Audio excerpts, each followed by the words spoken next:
Hello guys, आज मैं आपके सामने क्लास 10th एनसीईआरटी मैथ की एक्सरसाइज 1.1 के कुछ क्वेश्चंस डिस्कस करना चाहता हूँ। ये पार्ट 2 है। इससे पहले मैंने यूक्लिड डिवीजन लेमा पार्ट 1 में समझा दिया है, और जिसने वो नहीं पार्ट नहीं समझा पहले वो जाकर देखिए, अदरवाइज़ आपको ये क्वेश्चन नहीं समझ आएंगे। देखो गाइज, मैंने आपको बताया था कि जो 1.1 के क्वेश्चंस हैं ये यूक्लिड डिवीजन लेमा पर बेस्ड हैं। तो आज मैं वही उसी मेथड से आपको ये सॉल्व करके दिखाऊंगा। देखो इसमें क्या लिखा है फर्स्ट क्वेश्चन में, use Euclid division lemma to find the HCF. देखो गाइज, अगर आप एग्जाम में इस मेथड को बिना यूज़ करे एचसीएफ निकालोगे तो वो रॉन्ग हो जाएगा आपका, और बिल्कुल सारे मार्क्स कट जाएंगे, 0 मार्क्स मिलेंगे। तो इसलिए इस मेथड का यूज़ करना बहुत ज़रूरी है। देखो गाइज, इसमें क्या दे रखा है फर्स्ट क्वेश्चन में, 135 एंड 235 225। तो एक क्वेश्चन मैं आपको करके दिखाता हूँ, दूसरा क्वेश्चन बिल्कुल सेम है, आप वो खुद ट्राई कीजिएगा। देखो गाइज, इन दोनों में से बड़ा नंबर जो होगा, सबसे पहले हमने जैसे आपको बताया था मैंने, उनका डिवाइड करके देखेंगे। 225 135 को डिवाइड करेंगे, ये कितने बच जाएगा, 135 1 पड़ जाएगा, बचा कितना रिमाइंडर, 90 बच गया, 90 बच गया। अब जैसा कि मैंने आपको बताया था Euclid division lemma, divisor equal to में डिविडेंड इनटू में क्वोशिएंट प्लस रिमाइंडर। बिल्कुल यही हमने इस क्वेश्चन में अप्लाई करना है। देखो गाइज, डिवाइज़र हमारा 135 था, जैसा कि मैंने आपको पार्ट 1 में बताया था, डिवाइज़र 135, डिविडेंड हमारा क्वोशिएंट हमारा हो गया 1,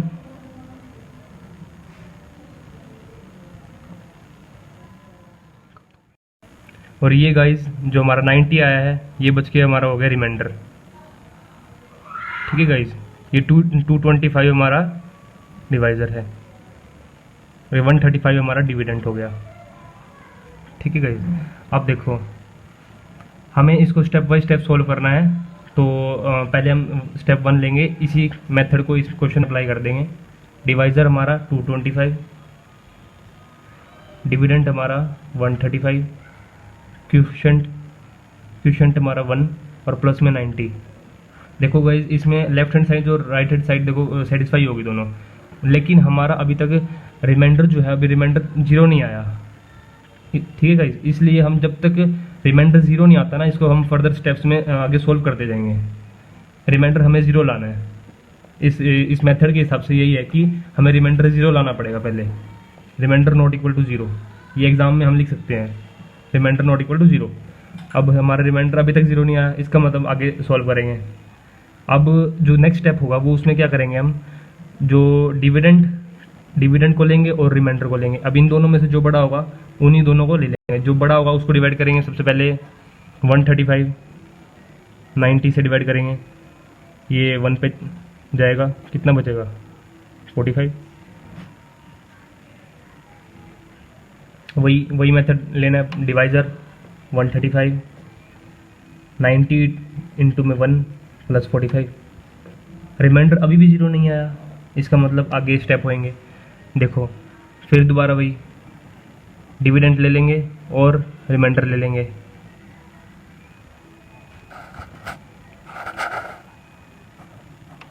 $90 45। देखो अभी इसमें रिमाइंडर 0 आ जाएगा, ये 2 पर जाएगा, 90 रिमाइंडर 0 आ गया।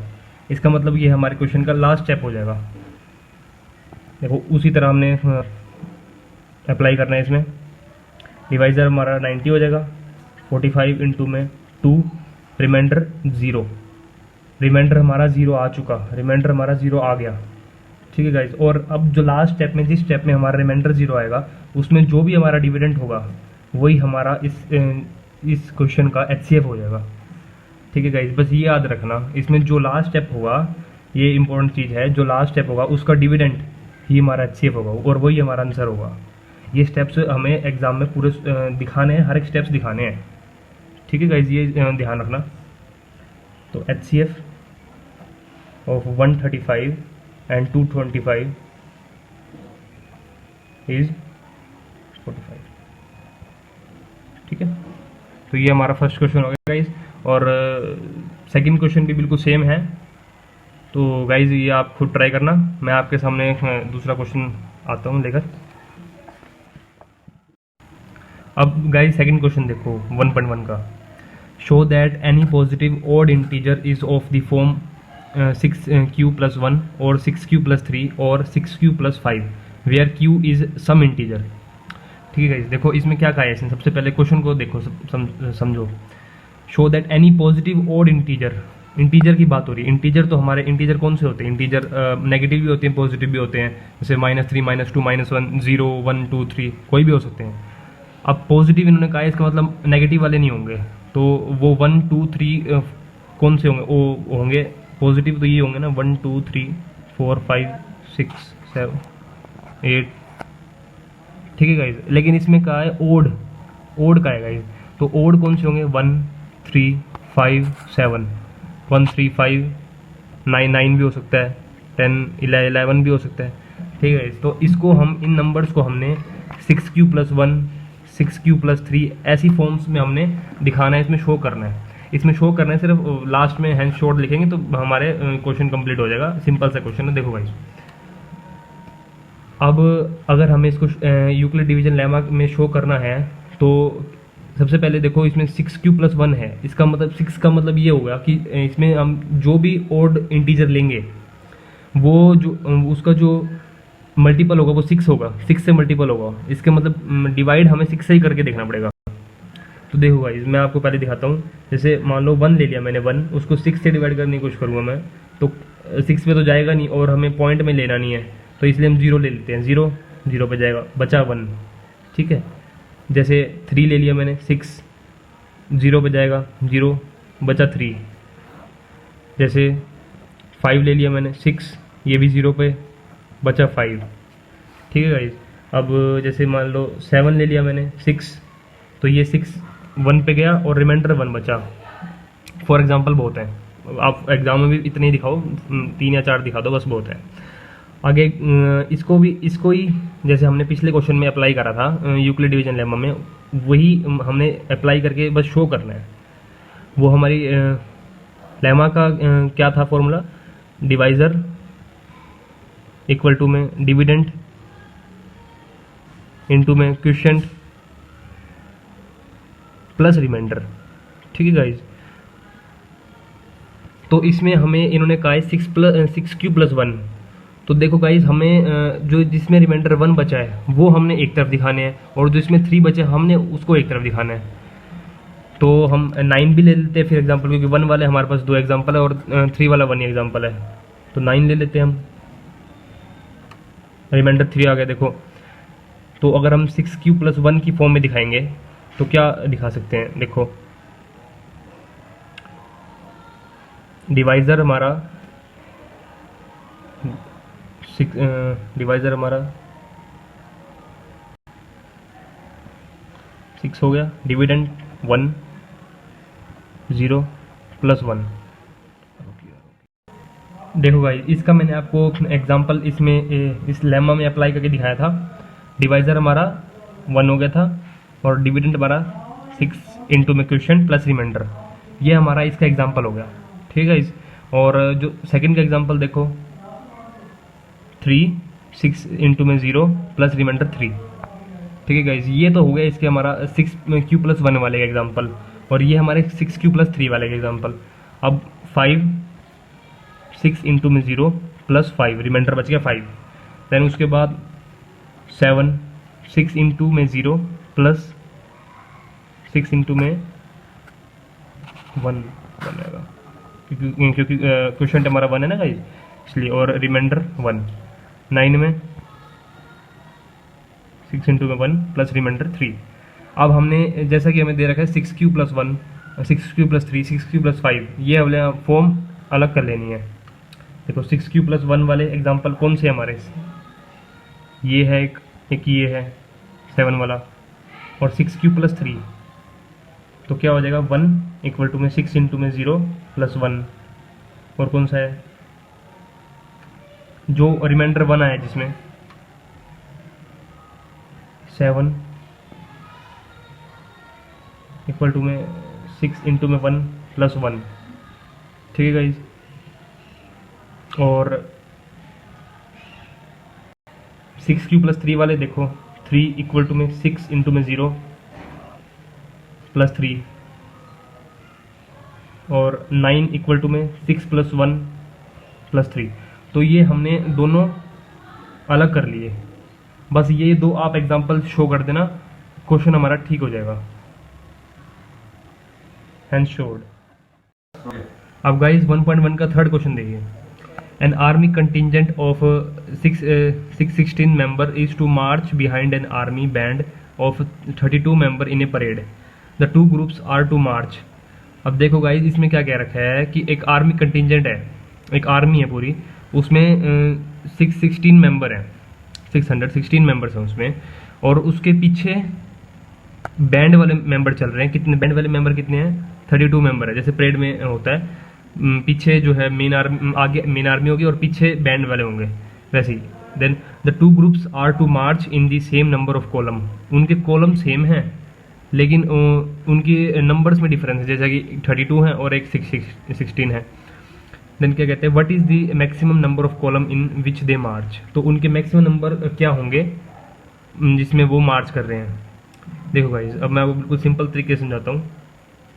यहाँ पर हमने एक तरफ बना दिए बैंड वाले। बैंड वाले कितने थे हमारे? 32 मेंबर्स थे, और दूसरी तरफ आर्मी वाले थे 616 मेंबर थे, ठीक है। उन्होंने क्या पहले क्वेश्चन में मेंशन कर रखा है कि उनके सेम नंबर कॉलम थे उनके। तो कॉलम मान लो ये इनकी कॉलम है, सेम नंबर ऑफ कॉलम है इनके, ठीक है गाइज। अब इनकी अगर कॉलम सेम है तो हम लेट्स से कि हम इनको n मान लेते हैं, n नंबर ऑफ कॉलम, मतलब टोटल नंबर ऑफ कॉलम, क्योंकि ये तो सेम है, दोनों के सेम है ना। तो अगर मान लो हमने इसको n मान लिया, लेट कर दिया n कर लिया, ठीक है। अब इनमें मेंबर कितने थे? 32 थे, इनमें 616 थे। अब गाइस देखो जैसे अगर टोटल मेंबर निकालने हैं तो हम कॉलम से और रो वाइज मल्टीप्लाई करते हैं। ये गाइस बिल्कुल आपको पता भी होगा, कॉलम वाइज और कॉलम और रो को मल्टीप्लाई करते हैं, तभी हमारी एक्चुअल जो टोटल संख्या है वो निकल कर आएगी। क्या 32 दे रखा है।